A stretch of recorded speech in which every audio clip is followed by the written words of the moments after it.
Hello, എല്ലാവർക്കും മനക്കുട്ടൻസ് കിച്ചണിലേക്ക് സ്വാഗതം. എല്ലാവർക്കും സുഖല്ലേ?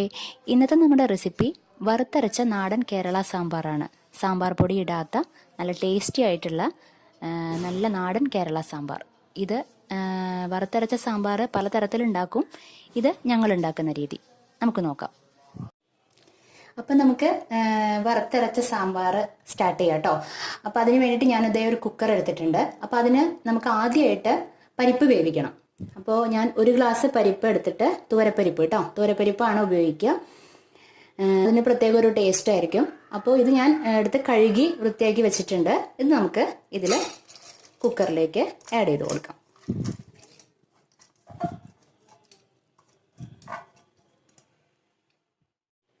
അടുത്തായിട്ട് ആഡ് ചെയ്ത് കൊടുക്കേണ്ടത് ഞാൻ രണ്ട് ഉരുളക്കിഴങ്ങ് എടുത്തിട്ടുണ്ട് കേട്ടോ, പൊട്ടറ്റോ. അത് ഇതുപോലെ ഈ വലുപ്പത്തിൽ നമുക്ക്, അതായത് കറിക്ക് ഈ വലുപ്പമാണല്ലോ, വല്ലാണ്ട് ചെറുതാക്കരുത്, കട്ട് ചെയ്ത് വെച്ചിട്ടുണ്ട്. അത് ആഡ് ചെയ്ത് കൊടുക്കാം. അടുത്തതായിട്ട് ഒരു വലിയ സവോള എടുത്തിട്ടുണ്ട് ഞാൻ. അപ്പം അത് ഇതുപോലെ ഈ ഒരു വലുപ്പത്തിൽ ഇതുപോലെ കട്ട് ചെയ്താൽ മതി കേട്ടോ. എന്തായാലും നമ്മൾ കറി വയ്ക്കാനുള്ളതല്ലേ, ഉപ്പേരിക്കൊന്നുമല്ലല്ലോ. അത് ആഡ് ചെയ്ത് കൊടുക്കാം. അടുത്തായിട്ട് ഒരു തണ്ട് കറിവേപ്പില തണ്ടോട് കൂടി ഇട്ടോളൂ, അപ്പോൾ കുറച്ച് നന്നായിരിക്കും. നന്നായി കഴുകിയിട്ട് അത് ആഡ് ചെയ്ത് കൊടുക്കാം. അടുത്ത ഒരു 1/4 സ്പൂണോളം മഞ്ഞൾപ്പൊടി, ടർമറിക് പൗഡർ ആഡ് ചെയ്ത് കൊടുക്കാം. അടുത്തായിട്ട് ഇത് വേവാൻ ആവശ്യമായിട്ടുള്ള വെള്ളം മീതെ നിൽക്കണം.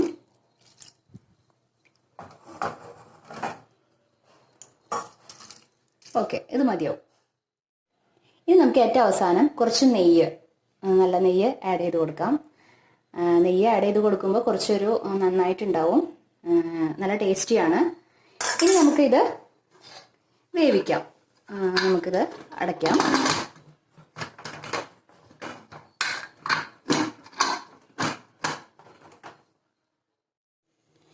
അപ്പോൾ നമുക്ക് കുക്കറിൻ്റെ വിസിലെല്ലാം പോയിട്ടുണ്ട്,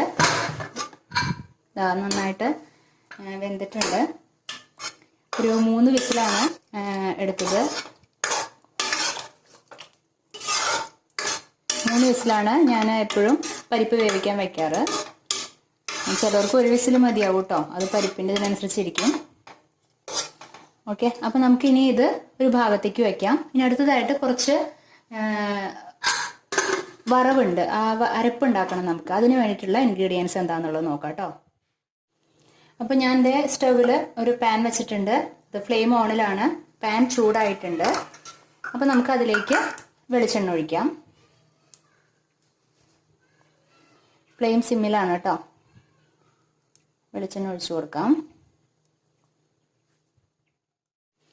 അതിലേക്ക് ഒരു ചെറിയ സ്പൂൺ ഉലുവ ഇട്ട് കൊടുക്കാം. നമുക്ക് ഒരു ചെറിയ സ്പൂൺ മതിയാവും. അതിനുശേഷം ഒരു ചെറിയ സ്പൂൺ നല്ല ജീരകം ആഡ് ചെയ്ത് കൊടുക്കാം നമുക്ക്.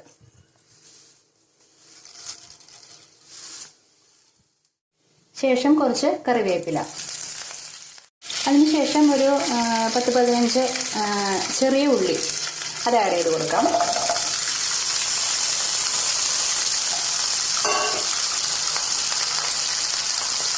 ഒന്ന് മിക്സ് ചെയ്ത് കൊടുക്കാം.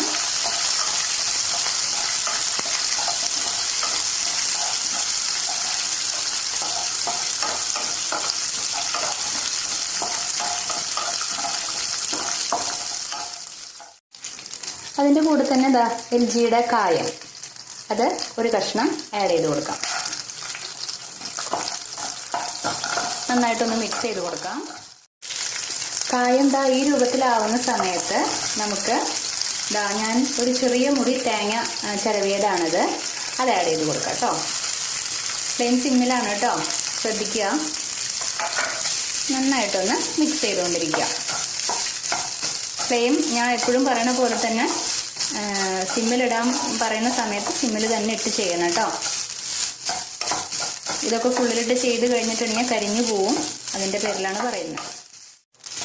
ഇതിൽ നാളികേരക്കുത്തും വീണിട്ടുണ്ട്. നമുക്കിത് അരച്ചെടുക്കണം, അതിൻ്റെ പേരിലാണ് ഞാൻ നാളികേരക്കുത്ത് കൂടെ ഇട്ടത് കേട്ടോ. നമ്മളിത് വറുത്തതിന് ശേഷം ഇതൊന്ന് നന്നായിട്ട് അരച്ചെടുക്കും. അപ്പോൾ ഇതൊന്ന് നല്ല ബ്രൗൺ കളർ ആവുന്ന വരയ്ക്കും, എന്നുവെച്ചാൽ നല്ല മണമൊക്കെ വരും. നമ്മളിങ്ങനെ മിക്സ് ചെയ്തുകൊണ്ടിരിക്കുക. നന്നായിട്ട് ബ്രൗൺ കളർ ആയിട്ടുണ്ട്, നല്ല മണമൊക്കെ വരുന്നുണ്ട്. ഇനി അടുത്തതായിട്ട് ഒരു 3 കൊല്ലമുളക്, അതായത് കൊല്ലമുളകെന്ന് ഉദ്ദേശിച്ച് ഞങ്ങൾ കൊല്ലമുളക് എന്നാ പറയാ, ചുവന്ന മുളക്, ഉണക്കമുളക്, അത് ആഡ് ചെയ്ത് കൊടുക്കാം. നമ്മൾ പൊടിയും കൂടെ യൂസ് ചെയ്യുന്നുണ്ട്, അതിന്റെ പേരിൽ ഞാൻ 3 എണ്ണ എടുത്തിട്ടുള്ളൂ കേട്ടോ. നന്നായിട്ടൊന്ന് ചെറുതായിട്ടൊന്ന് ചൂടാക്കാം. ഫ്ലെയിം സിമ്മിലാണ് കേട്ടോ. ഇനി നമുക്ക് ഞാൻ മല്ലിപ്പൊടിയാണ് ആഡ് ചെയ്യുന്നത് കേട്ടോ. 2 സ്പൂൺ ആഡ് ചെയ്തോളൂ. കുറച്ച് പോയിട്ടുണ്ട്, കുറച്ചുകൂടെ ആഡ് ചെയ്യാം. നന്നായിട്ടൊന്ന് മിക്സ് ചെയ്ത് കൊടുക്കാം.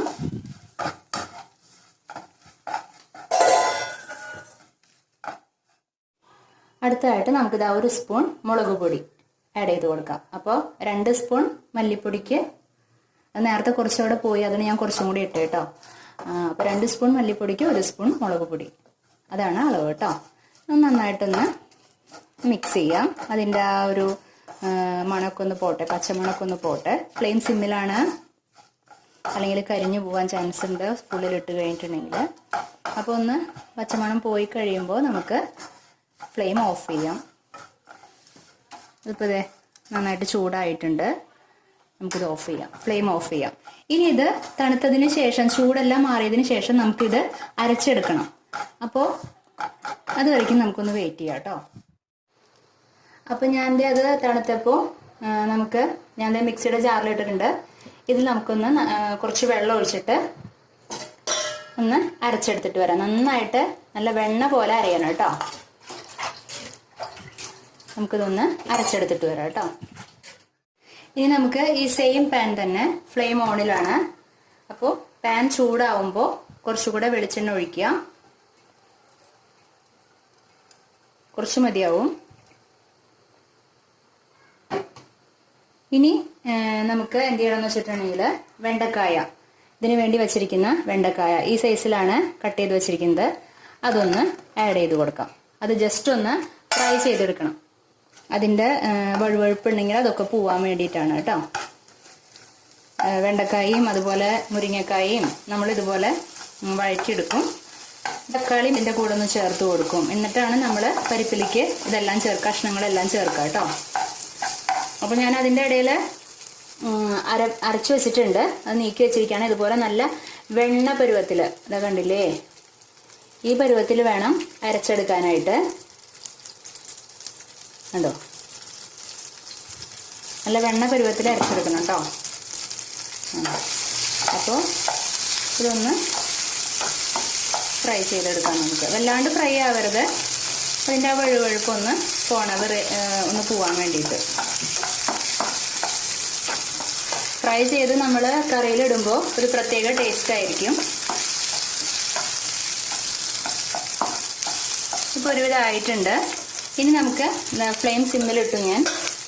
ഇനി നമുക്കിതാ മുരിങ്ങക്കായ നമ്മൾ എത്രയാണ് ഇടുന്നത് അതിനനുസരിച്ചെല്ലാം നിങ്ങളുടെ ഇഷ്ടമാണ്, അത് ആഡ് ചെയ്ത് കൊടുക്കാം. അതും ജസ്റ്റ് ഒന്ന് ഫ്രൈ ചെയ്യുക. അപ്പോൾ ജസ്റ്റ് ഒന്ന് ഫ്രൈ ചെയ്ത് എടുത്താൽ മതി കേട്ടോ. നമ്മൾ നേരത്തായിട്ട് ഈ തക്കാളിയും കൂടെ ജസ്റ്റ് ഒന്ന് ചൂടാക്കിയാൽ മതി. വല്ലാണ്ട് അങ്ങോട്ട് കുഴയണ്ട, ജസ്റ്റ് ഒന്ന് ചൂടാക്കി എടുക്കാം നമുക്ക്. ഇതുപോലെ നമുക്ക് ഫ്ലെയിം ഓഫ് ചെയ്യാം കേട്ടോ.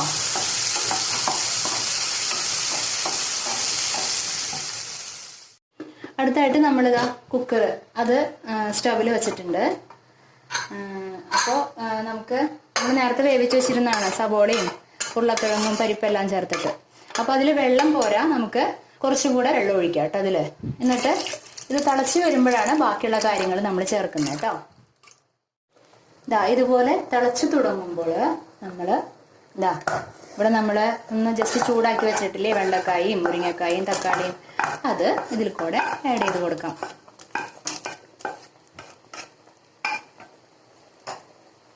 ഒന്ന് മിക്സ് ചെയ്ത് കൊടുക്കാം.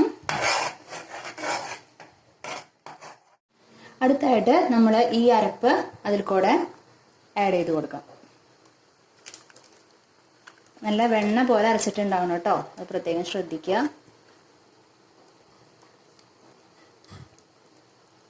തക്കാളി ഞാൻ ഒരു തക്കാളിയാണ് എടുത്തിരിക്കുന്നത്. ഇപ്പോൾ ഇതാ അങ്ങനെ തിളച്ച് വരുമ്പോൾ നമ്മളിതാ ഇവിടെ ഞാൻ പറയാൻ മറന്നു, നെല്ലിക്ക, ഒരു ചെറിയൊരു നെല്ലിക്ക വലുപ്പത്തിൽ പുളിയുണ്ട്.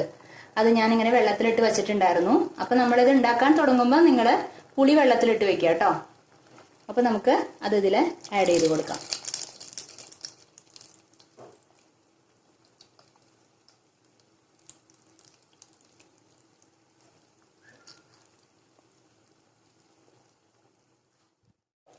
ഇനി ഏറ്റവും അവസാനം നമുക്ക് ഇതിൽ ഉപ്പ് ചേർക്കാം കേട്ടോ. ടേസ്റ്റ് നോക്കിയിട്ട് ചേർക്കുക, ഉപ്പിൻ്റെ അളവിനനുസരിച്ചിട്ട് ചേർക്കുക. എന്നിട്ട് ഒന്നുകൂടെ ഒന്ന് തിളപ്പിക്കാം. ടേസ്റ്റ് ചെയ്ത് നോക്കുക, ഉപ്പ് പോരായി ഉണ്ടെങ്കിൽ വീണ്ടും ചേർക്കാം നമുക്ക്. അപ്പോൾ നന്നായിട്ട് തിളച്ചിട്ടുണ്ട്. ഒരു 5 മിനിറ്റ് ഇങ്ങനെ തിളപ്പിച്ചിട്ടുണ്ട്. ഇനി നമുക്ക് ഫ്ലെയിം ഓഫ് ചെയ്യാം. ഇനി ഇതിൽ നമുക്കൊന്ന് താളിക്കണം. അപ്പോൾ താളിക്കാൻ വേണ്ടി ഒരു പാൻ സ്റ്റൗവിൽ വെക്കാം. നമുക്ക് ഇത് നീക്കി വെക്കാം കേട്ടോ. അപ്പോൾ താളിക്കാനായിട്ട് പാൻ സ്റ്റൗവിൽ വെച്ചിട്ടുണ്ട്. നേരത്തെ സെയിം പാനാണ്. അതിലേക്ക് നമുക്ക് താളിക്കാൻ ആവശ്യമായിട്ടുള്ള വെളിച്ചെണ്ണ ആഡ് ചെയ്ത് കൊടുക്കാം. 1 സ്പൂൺ കടുക് ആഡ് ചെയ്ത് കൊടുക്കാം. അതൊന്ന് പൊട്ടി വരട്ടെ കേട്ടോ. അപ്പോൾ കടുകെല്ലാം നന്നായിട്ട് പൊട്ടി വന്നിട്ടുണ്ട്. നമുക്ക് കറിവേപ്പില ആഡ് ചെയ്ത് കൊടുക്കാം. ഫ്ലെയിം ഓഫ് ചെയ്യാം. താളിച്ചത് ഈ സാമ്പാറിൽ ആഡ് ചെയ്ത് കൊടുക്കാം.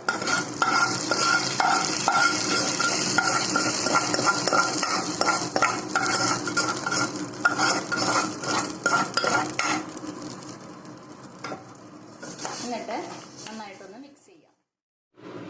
അപ്പോൾ ഇതാണ് നമ്മുടെ നാടൻ കേരള സാമ്പാർ. സാമ്പാർ പൊടി ഇടാത്ത വറുത്തരച്ച നാടൻ കേരള സാമ്പാർ കേട്ടോ. അപ്പോൾ സമയം കിട്ടുമ്പോൾ ഇതുപോലെയൊക്കെ ഉണ്ടാക്കി നോക്കുക.